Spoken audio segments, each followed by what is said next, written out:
فقال سیدہ فاطمہ سلام اللہ علیہا والصیام تثبیتا للاخلاص. درود بھیجیے محمد و آل محمد.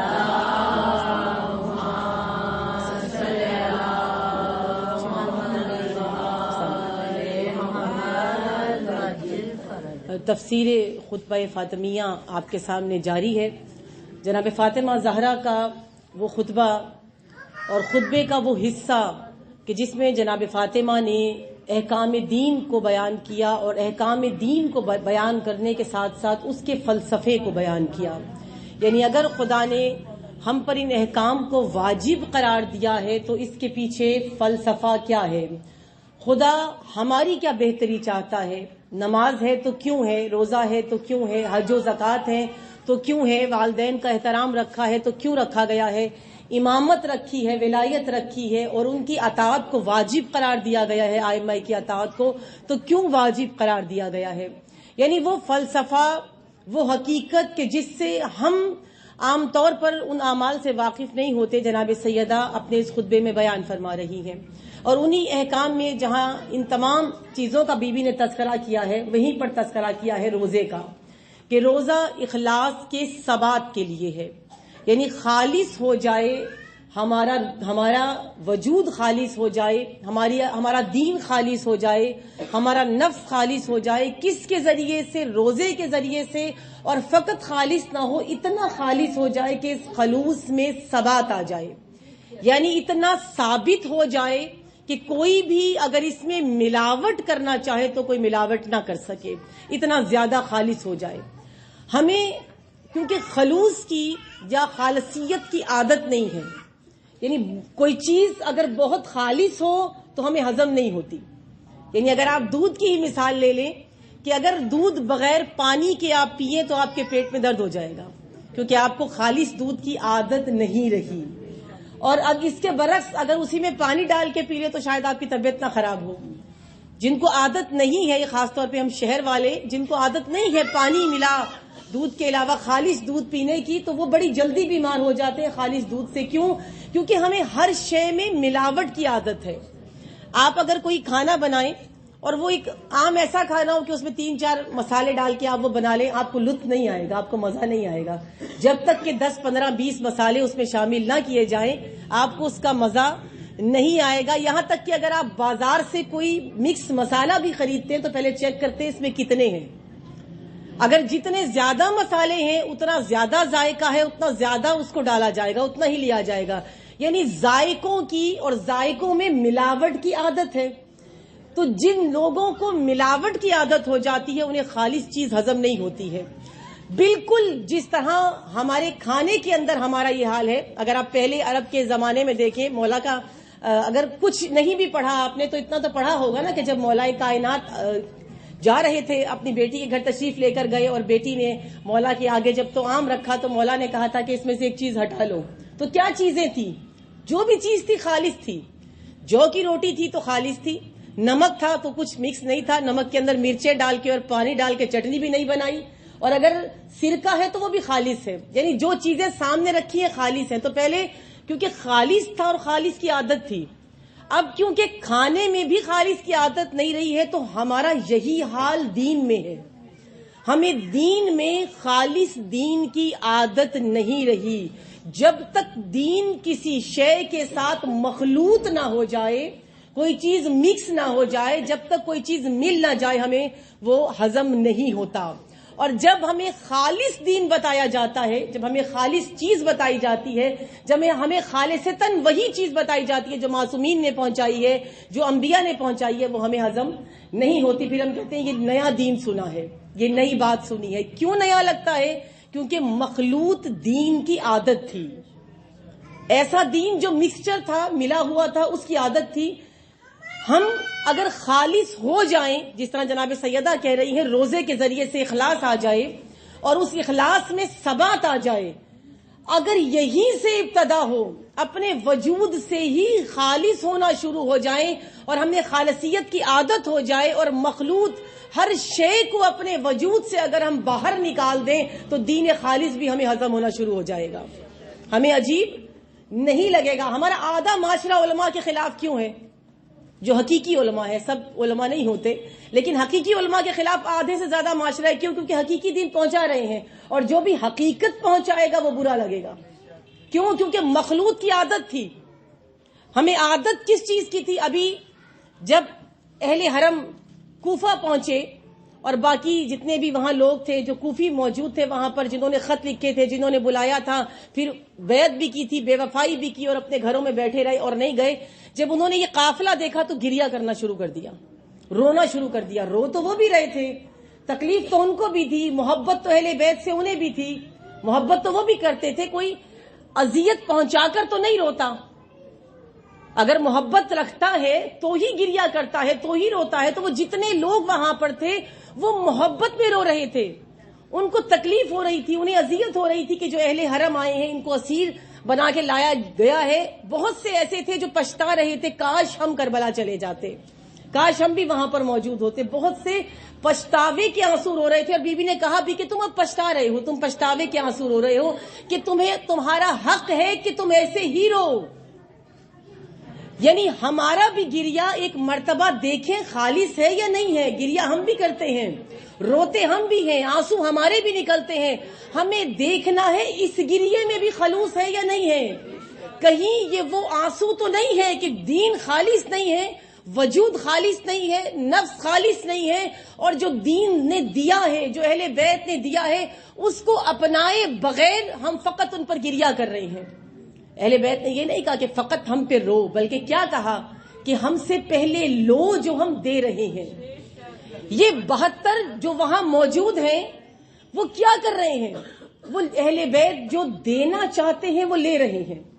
پہلے وہ تعلیمات، وہ دین ان سے اخذ کر لو، ان سے لے لو، اور پھر ہر شے سے منزہ ہو کر جب ان سے دین خالص کو پالو، دین خالص کو لے لو، اور دین خالص جب ہضم ہو جائے تو پھر لگتا ہے کہ ہاں مومن کا گریہ ہے. ہمارا گریہ بعض اوقات اپنے مصائب پر بھی ہوتا ہے. ہمیں اپنی تکلیفیں بھی بعض اوقات، میں سب کی بات نہیں کر رہی لیکن ہوتا ہے ایسا، بعض اوقات ہمیں اپنی تکلیفیں، اپنی اذیتیں بھی یاد آ جاتی ہیں. کبھی اگر بہن بھائیوں کا تذکرہ جناب زینب اور مولا حسین کا ہے تو ہمیں اپنے بھائی یاد آتے ہیں. اگر جناب سکینہ کی یتیمی کا تذکرہ ہے تو ہمیں اپنے ماں باپ یاد آ جاتے ہیں. یعنی بہت سے درد ایسے ہیں جو اپنے باہر آتے ہیں ان کی اذیت اور ان کی تکلیف دیکھ کر. لیکن اگر دین خالص ہو، اور پہلے بھی ایک مرتبہ آپ کے درمیان میں بیان کیا تھا، اگر وہ غم ہو جو مولا حسین کو غم تھا. یعنی ہم ابھی ایام جناب فاطمہ زہرا ہیں، اور میری باتوں کا مطلب کچھ غلط نہ لیجئے گا، جو سمجھانا چاہ رہی ہوں وہی سمجھیے گا. ایام فاطمیہ ہیں، اور ان ایام میں آپ کس پر گریہ کرتے ہیں؟ کن پر رو رہے ہیں؟ جناب فاطمہ پر. جناب فاطمہ پر آپ گریہ کر رہے ہیں، جناب فاطمہ پر رو رہے ہیں. کس بات پر رو رہے ہیں؟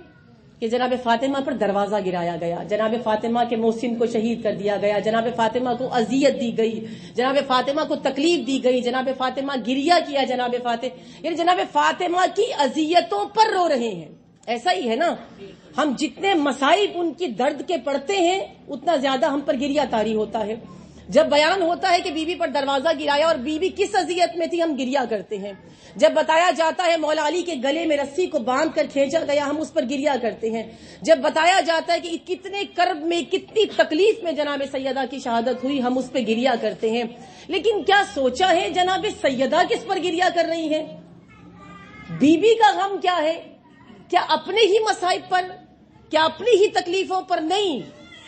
بی بی کا پہلا گریہ جس چیز پر ہے وہ حق کا چھن جانا ہے، اور نہ باغ کا چھن جانا، نہ باغ فدق کا چھن جانا. کہ وہ پہلے بھی بتا چکی ہوں، کئی سالوں سے بتا رہی ہوں، وہ فرصت ہے کہ جس سے بی بی نے فائدہ اٹھایا ہے وہاں تک جانے کے لیے، اور وہاں جا کر اس لیے پہلے جناب سیدہ نے باقی تمام دین بتایا ہے اور بعد میں تذکرہ فدق کیا ہے.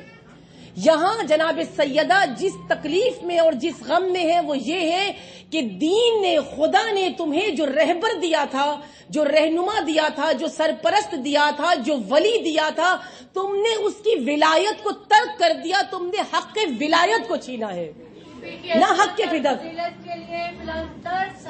اللہ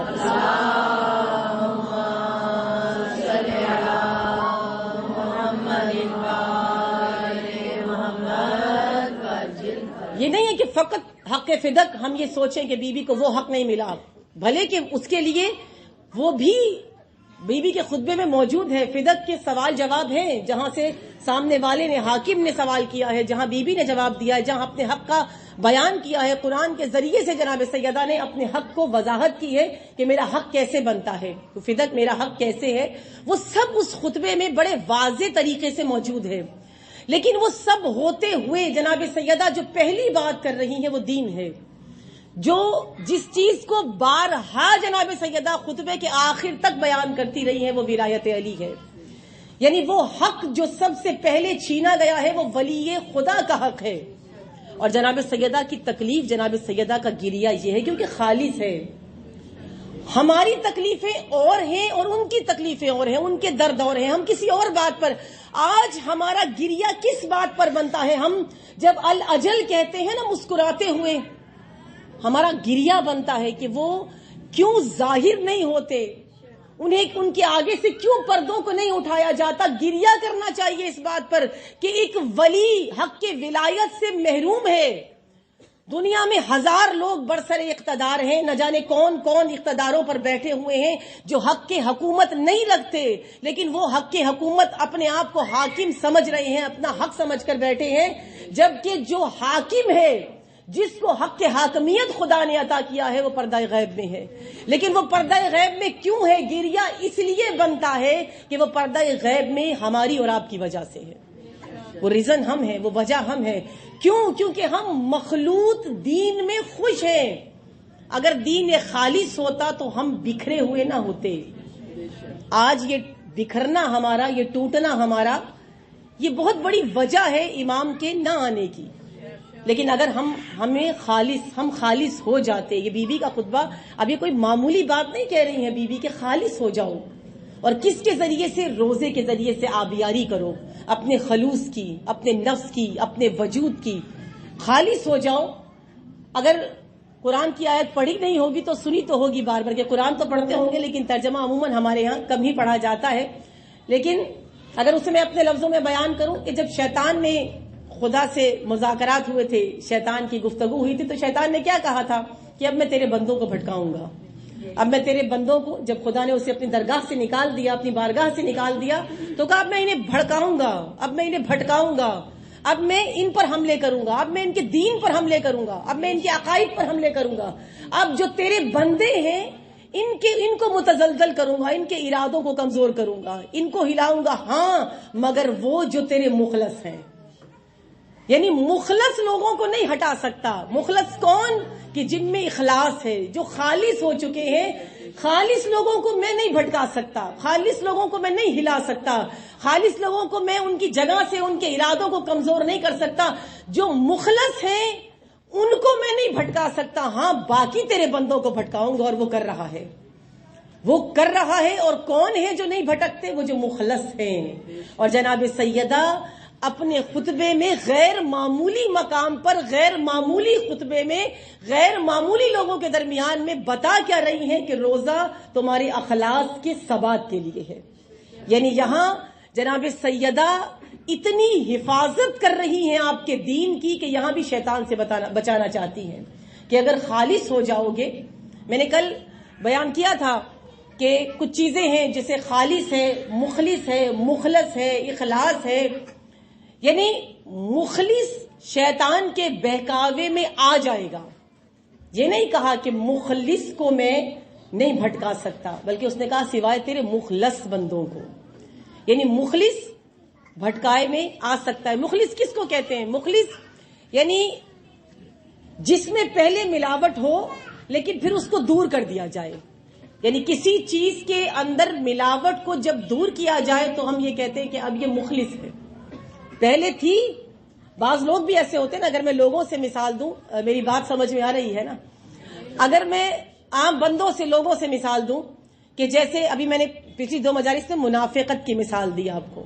بعض اوقات ایسا ہوتا ہے، بعض لوگ ہمارے ساتھ مخلص ہمیں دکھ رہے ہوتے نہیں ہیں، ایسا لگتا ہے اس سے بڑھ کر ہمارے ساتھ کوئی مخلص نہیں ہے، کوئی مخلص نہیں ہے، یہ ہمارے ساتھ بڑا اچھا ہے، ہمارے غم میں، ہمارے درد میں، ہماری تکلیف میں، ہماری اذیت میں، ہر جگہ ہمارے ساتھ ساتھ کھڑا ہے، یہ بڑا ہمارا مخلص ہے۔ بعد میں پتا چلتا ہے کہ کہیں اور جا کر وہ مخلص بندہ ہمارے خلاف ہی کوئی کام کر رہا ہے، یعنی ظاہراً ہمارے ساتھ ہے اور پیٹھ پیچھے وہ کچھ اور کر رہا ہے۔ اب جب اس بندے کو درس دیا جائے، اس بندے کو سمجھایا جائے، اس کو اچھا برا بتایا جائے، اس کو بتایا جائے کہ خلوص کیا ہے، مخلص کیا ہے، یہ منافقت ہوتی ہے، تو وہ کیا ہوگا؟ ہو سکتا ہے کہ وہ خالص ہو جائے، مخلص ہو جائے۔ اب جب وہ آپ کے ساتھ مخلص ہو جائے گا اور اس کے اندر سے وہ سب چیزیں نکل جائیں گی، آپ کے پیٹھ پیچھے برائی نہیں کرے گا، وہ سمجھ جائے گا حقیقت کیا ہے، حق کیا ہے، سچ کیا ہے۔ اب کیونکہ اس میں سے ملاوٹ نکل گئی تھی، ملاوٹ تھی لیکن موجودہ ملاوٹ اب نکل گئی، اس کو کہتے ہیں مخلص۔ اور وہ کہ جس کے اندر ملاوٹ ہو ہی نہ، بالکل کوئی رتی برابر ملاوٹ نہ ہو، کہ آج کل کے معاشرے میں ایسا شخص ملنا ناممکن ہے جس کے اندر بالکل ملاوٹ نہ ہو، اس کو کہتے ہیں خالص۔ یعنی کوئی چیز جب ملی ہی نہ ہو، اس کے اندر بغیر ملے بالکل خالص ہو، اور کوئی اور چیز اس کے اندر ایڈ نہ کی جائے، اسے کہتے ہیں خالص۔ اور کوئی چیز ملی ہوئی کو جدا کیا جائے، اس کو کہتے ہیں مخلص۔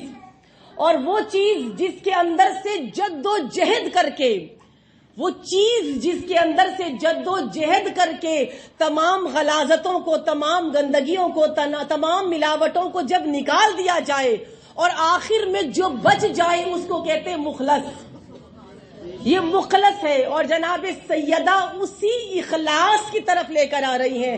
ایسے مخلص ہو جاؤ، اگر میں سمجھا سکی ہوں کہ خدا میری زبان کی گرا کھولے، یعنی ایسے مخلص ہو جاؤ کہ تمام کوششوں کے بعد جب اس کے اندر سے تمام غلاظتیں، تمام ملاوٹیں، تمام وہ چیزیں جو مکس کی گئی ہیں، وہ جب نکل جائے اور بالکل مخلص ہو جائے، اب شیطان کہہ رہا ہے کہ میں اس پر حملہ نہیں کر سکتا، میں اس کو بہکا نہیں سکتا، میں اس کو بھٹکا نہیں سکتا۔ اور جناب سیدہ کہہ رہی ہیں کہ تم نے کرنا کیا ہے؟ تم نے روزے کے ذریعے سے ایسا مخلص ہو جانا ہے کہ تمہارا اخلاص اپنے ایسے عروج پر پہنچ جائے کہ اس میں اتنا ثبات آ جائے، اتنا ثبات آ جائے کہ وہ مخلص ہو جائے، وہ اخلاص تمہارا ایسا مثبت ہو جائے، ایسا مخلص ہو جائے کہ اب تمہیں کوئی تمہاری جگہ سے بھٹکا نہ سکے۔ لیکن اگر ہم بات کریں کہ اسی دین کی کہ جس دین پر ہونا چاہیے، تب آپ مخلص ہو سکتے ہیں اسی دین پر۔ بہت سی چیزیں ایسی ہیں، کیونکہ آخری مجلس ہے اور میں بھی پورا زور لگا کے کوشش کروں گی کہ میں اس کو اختتام کر سکوں اور سمجھا سکوں، کہ فقط ایک ہی جملہ میں نے بی بی کا لیا ہے، مزید باقی خطبہ نہیں لیا، کہ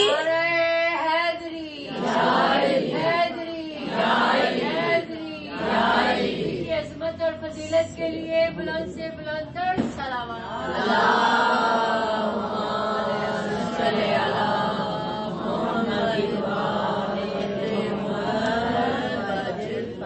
دین کارگاہی دین ہے، دین کارگاہی ہوتا ہے، یعنی زبانی کلامی نہیں ہوتا۔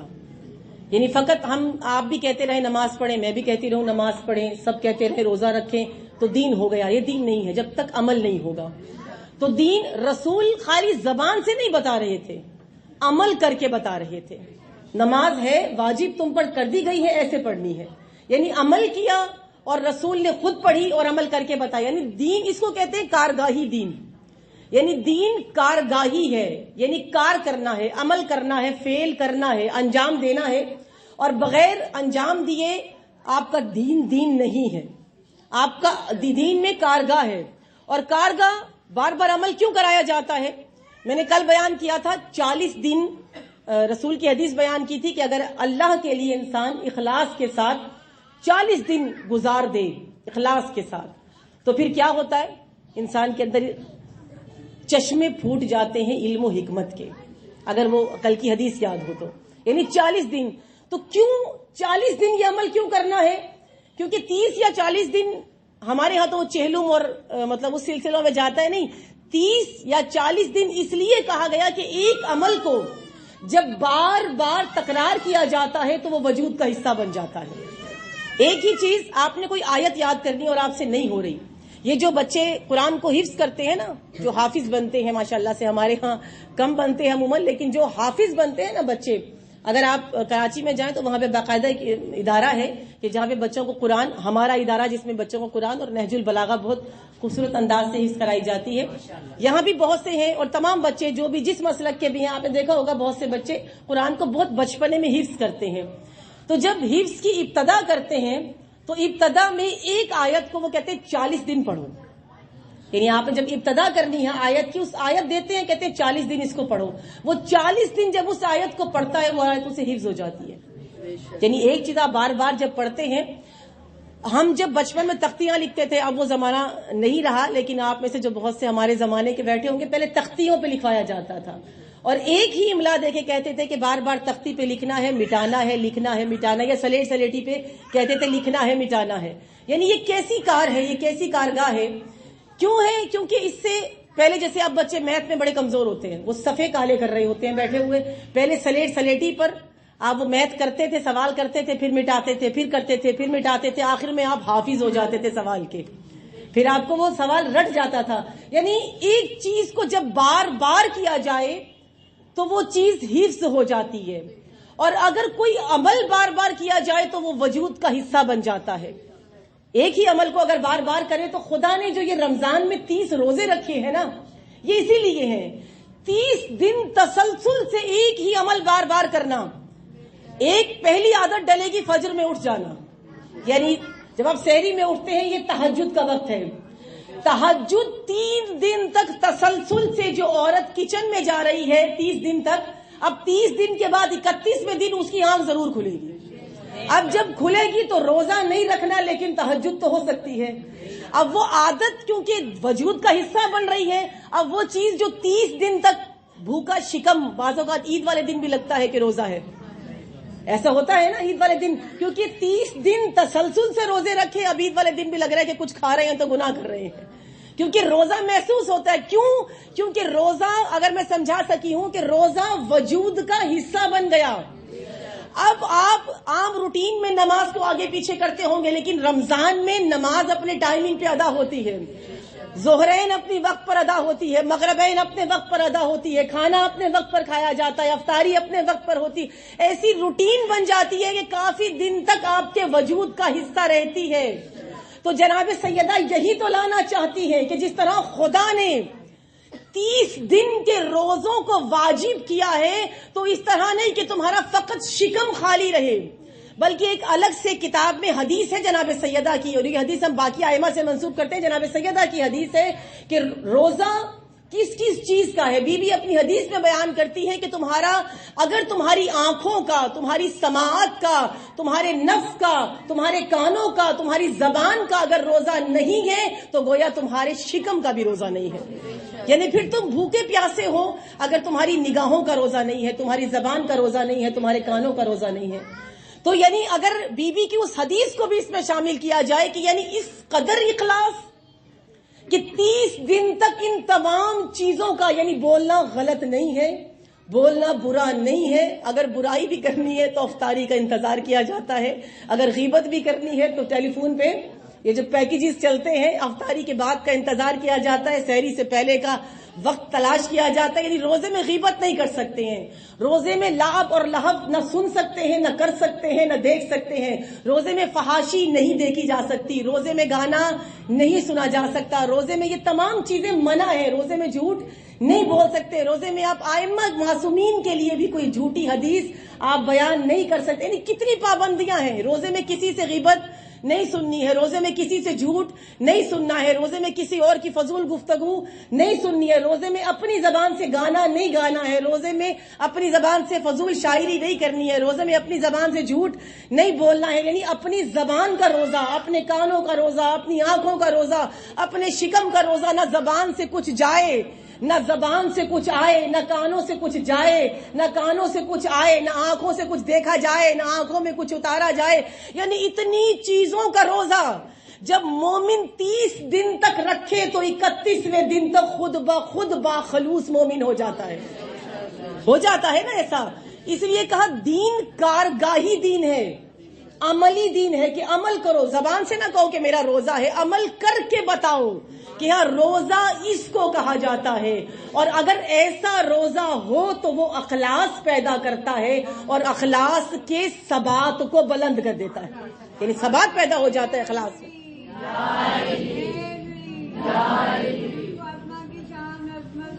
بلندی کے لیے بابا سے بلند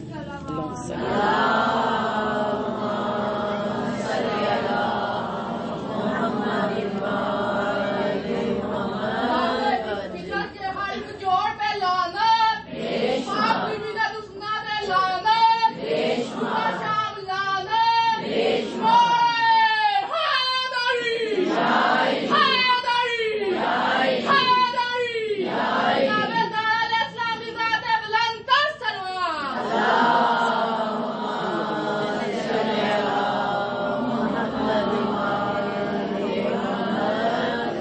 مولا آپ سب کو سلامت رکھے۔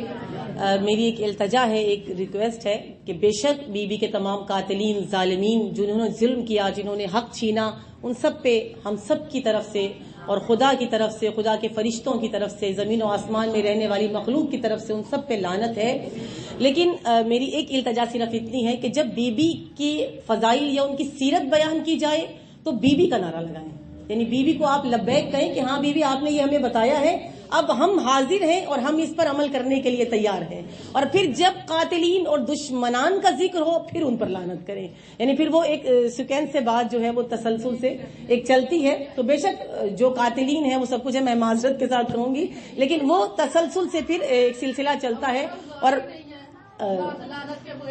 ہاں بے شک ایسا ہی ہے، بے شک ایسا ہی ہے، لیکن یہاں بی بی کی بلندی بیان ہو رہی ہے کہ بی بی ہماری ذات کو کتنا بلند کرنا چاہتی ہیں، ہمیں کتنا خالص کرنا چاہتی ہیں، ہمارے وجود کو کتنا خلوص دینا چاہتی ہیں۔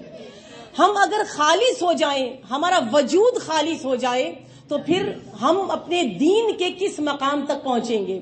دیکھیے کچھ چیزیں ایسی ہیں کہ جو اگر میں یہ جوان نسل یہاں بیٹھی ہوئی ہے، آپ کی دادی نانی اگر آپ کو اپنا پرانا لباس دیں جو کبھی ان کے زمانے میں فیشن تھا اور وہ آپ کو اب دیں اور کہیں کہ پہنو، تو آپ کہیں گے نہیں اب نہیں ہم نے پہننا، کیونکہ فیشن نہیں ہے، کیونکہ یہ دور اور ہے، آپ کا دور اور تھا، ہمارے فلیپر تھے، آپ کے چوڑی دار پجامے تھے، آپ کے غرارے تھے، ہمارے دور میں لہنگے چل رہے ہیں، یعنی کوئی بھی چیز ہو، آپ کے جو شلواریں تھی وہ پوری کندوں والی سلی ہوئی ہیں، ہمارے جو ہے وہ ٹراؤزر چل رہے ہیں، یہ سب کچھ ہے، مطلب ہم نہیں پہنیں گے آپ کے زمانے کی چیز، کیونکہ ہمارے زمانے میں وہ چیز اولڈ فیشن ہو چکی ہے، وہ اب نہیں پہنی جائے گی۔ آپ کی یعنی بزرگوں کو یہی جواب دیں گے، لیکن اس سے کیا بزرگوں کی دل آزاری ہوگی کہ بھئی ہماری دی ہوئی چیز نہیں پہن رہے، لیکن آپ یہی کہیں گے کہ نہیں آج کل فیشن نہیں ہے، وہ آپ کا دور تھا، وہ آپ کا زمانہ تھا، آپ کے زمانے کی چیز وہاں اچھی لگتی تھی، ہمارے زمانے کی چیز، ہمارے زیب تن جو ہوگا وہ اس دور کے حساب سے ہم پہنیں گے۔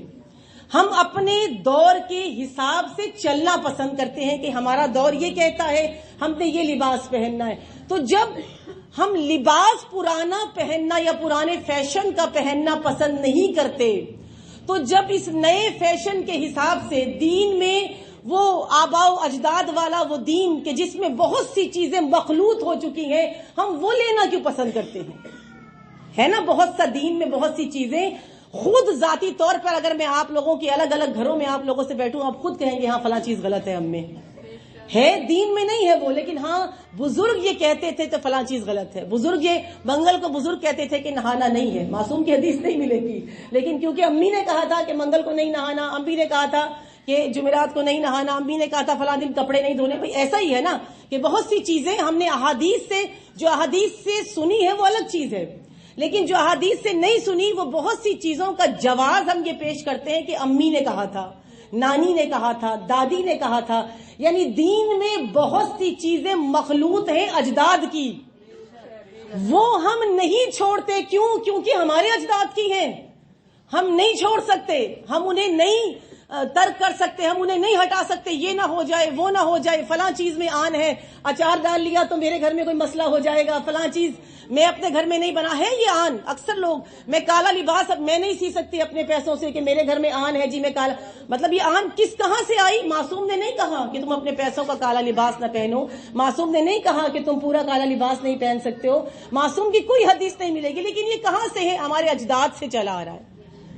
اجداد کا لباس پرانا نہیں لیتے، یہ فیشن کے حساب سے نہیں ہے، اجداد کی خرافات سب لے لیتے ہیں اور ان کو ترک بھی نہیں کرتے، ان کو چھوڑتے بھی نہیں ہے، کیونکہ امی نے کہا تھا، دادی نے کہا تھا، نانی نے کہا تھا۔ یہی چیز جب آپ کے آگے نسلوں میں جاتی ہے تو یہ دین بن جاتی ہے۔ ابھی تو وہ آپ کو لگتا ہے کہ انہوں نے کہا تھا، آگے جا کے کہا تھا یہ حدیث تھی، شاید یہ سنا تھا ہم نے، یہ معصوم کا قول تھا، یہ حدیث تھی، آگے جا کے یہ امی ابو کی چیزیں حدیثیں بن جاتی ہیں۔ تو وہ پرانی چیزیں لباس لینا پسند نہیں کرتے، لیکن باقی سب چیزیں جب آپ دین میں شامل کرتے ہیں، یہی مخلوط ہوتا ہے دین، اور جب دین یہاں میں مخلوط ہو جائے پھر ہم عادی ہو جاتے ہیں اس دین کے، پھر ہمارے وجود کا وہ حصہ بن جاتا ہے۔ اور اگر یہ دین خالص ہو جائے اور ہمیں مخلص ہو کے یہ ملے دین، جو دین خالص، جو ائمہ، جو اہل بیت دے رہے ہیں، اگر مخلص مل جائے، یعنی اس میں سے تمام ملاوٹوں کو باہر نکال دیا جائے اور دین خالص آ جائے، دین ناب آ جائے، دین اصلی آ جائے، ہضم مشکل سے ہوگا، لیکن اگر کارگاہ کی جائے اور 40 دن تک تسلسل سے اس دین پر عمل کیا جائے، وہ دین وجود کا حصہ بن جائے گا۔ اور یہ حقیقت ہے، کبھی آزما کر دیکھ لیجیے گا، ایسا ہے۔ ہم دین کو اگر کارگاہ کے طور پہ، عملی طور پر لیں، مولا کائنات حضرت علی بن ابی طالب نے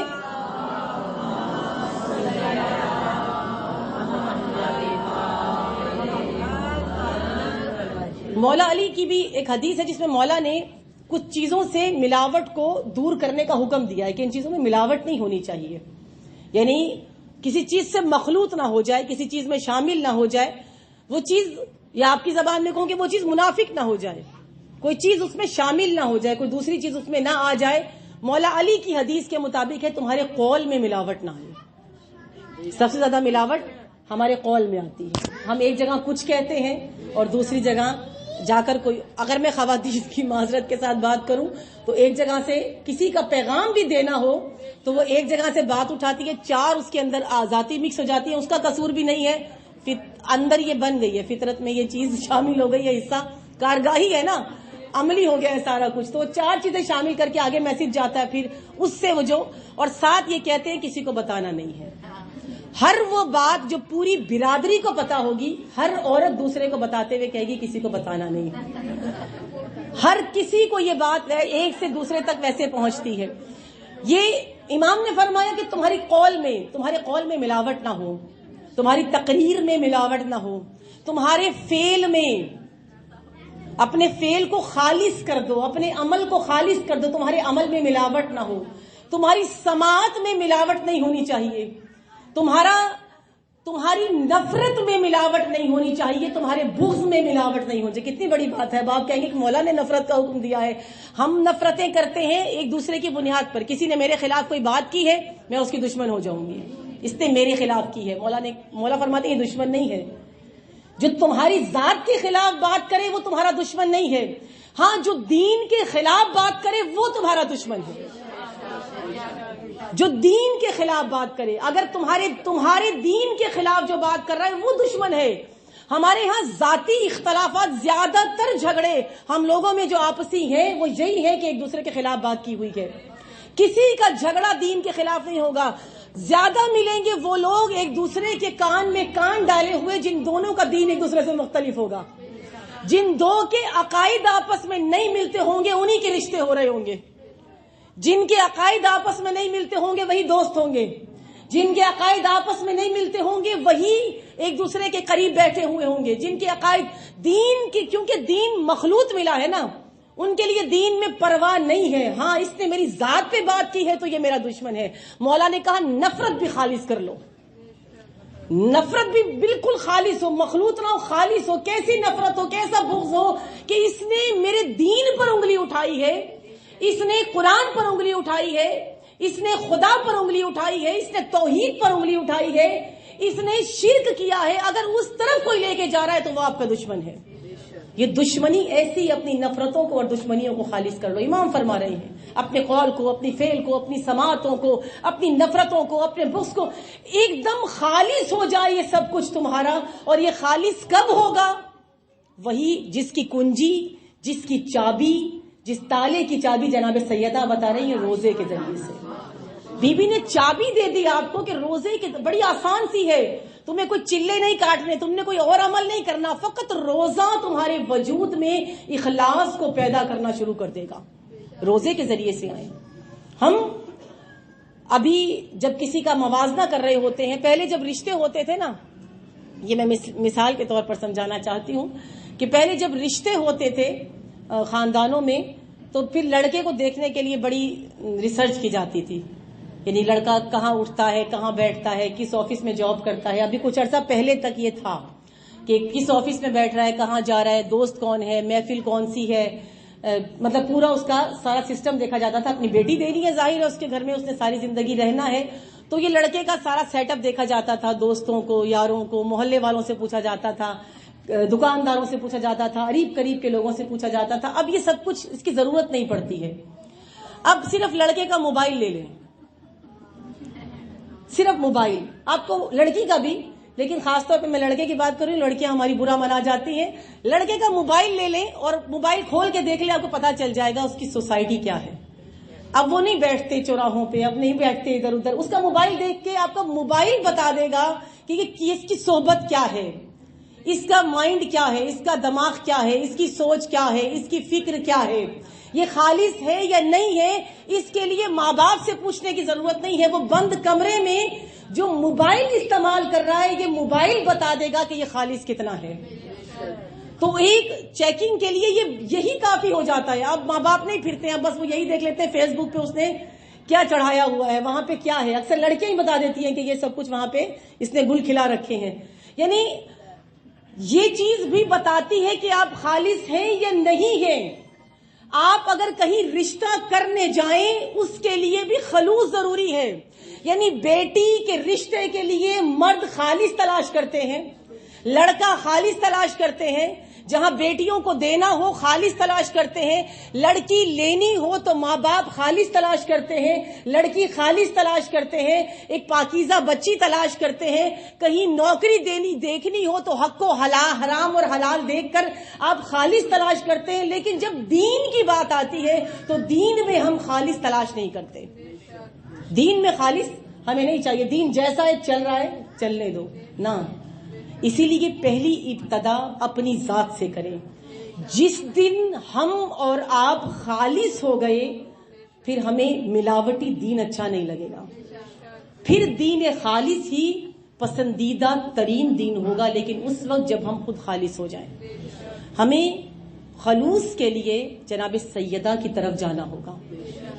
حقیقت ہے یہ اتنی خالص خاتون، اتنی خالص، جس کے اندر کوئی ملاوٹ نہیں ہے، جس کی پاکیزگی ایسی ہے کہ فرشتے بھی جس کی پاکیزگی کی گواہی دے رہے ہیں، جس کی طہارت ایسی ہے کہ قرآن کی آیتیں جس کی اس بی بی کی اور اس کی اولاد کی بھی طہارت کی گواہی دے رہی ہیں، اتنی پاکیزہ کہ جس کے گھر فرشتے اترنے کو اپنا فخر محسوس کرتے ہیں، اتنی عظمت والی کہ خود انبیاء جس کے گھر مبارکباد کے لیے تشریف لانا اپنی برتری سمجھتے ہو، اتنی عظیم بی بی، اتنی با کردار بی بی، اتنی با کرامت بی بی کہ خود اللہ کا رسول جس کے گھر پر اس کی زیارت کے لیے آتا ہو، کہ اللہ کے رسول کو جس سے عشق ہو، جس سے محبت ہو، اسے فاطمہ کہا جاتا ہے۔ اتنی خالص بی بی جناب فاطمہ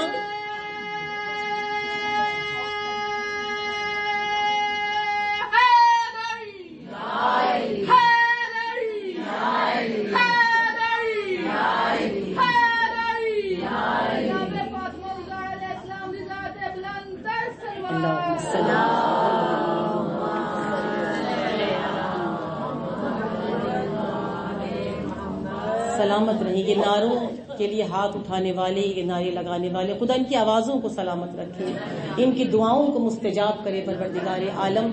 کہ یہ جناب سیدہ کے لیے لبیک کے لیے، ان کو پکارنے کے لیے، ان کی آواز پر، ان کے درد پر، ان کی تکلیف پر، ان کی اذیتوں پر آگے آنے والی آوازیں ہیں.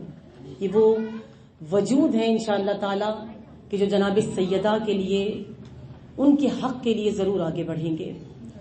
جناب سیدہ وہ بیٹی ہے رسول کی. جب رسول کا وصال ہوا ہے تو جناب سیدہ بہت گریا کرتی تھی، بہت زیادہ روتی تھی جناب سیدہ.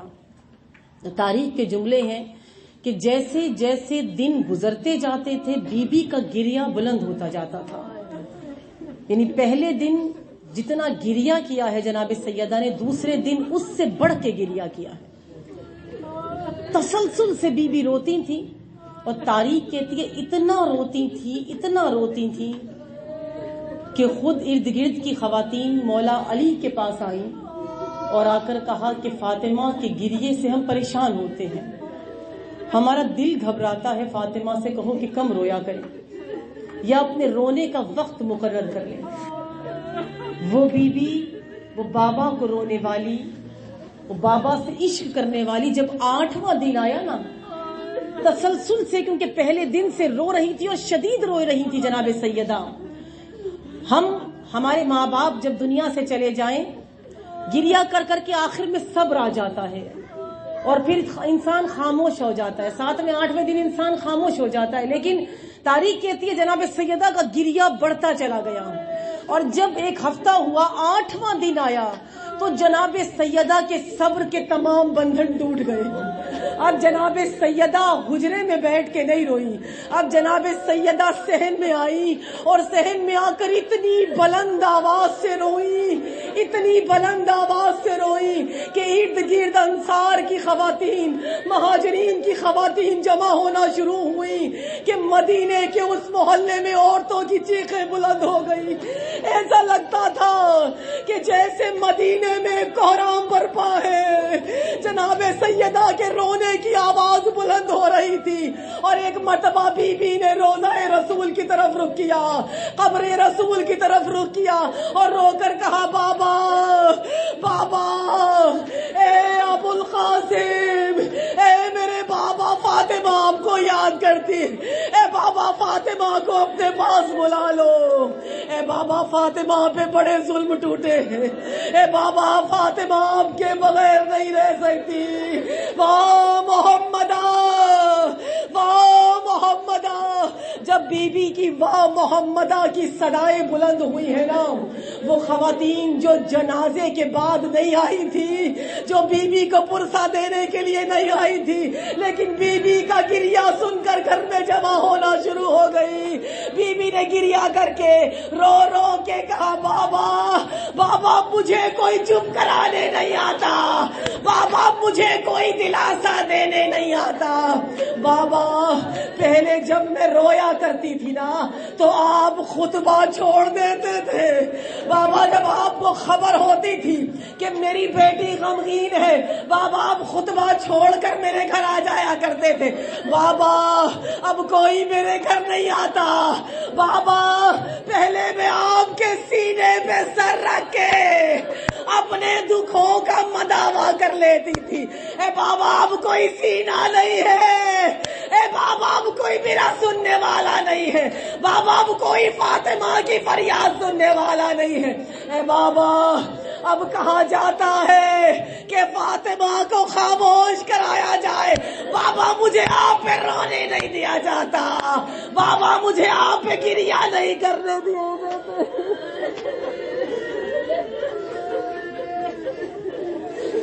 اللہ رب اللہ القوم الظالمین.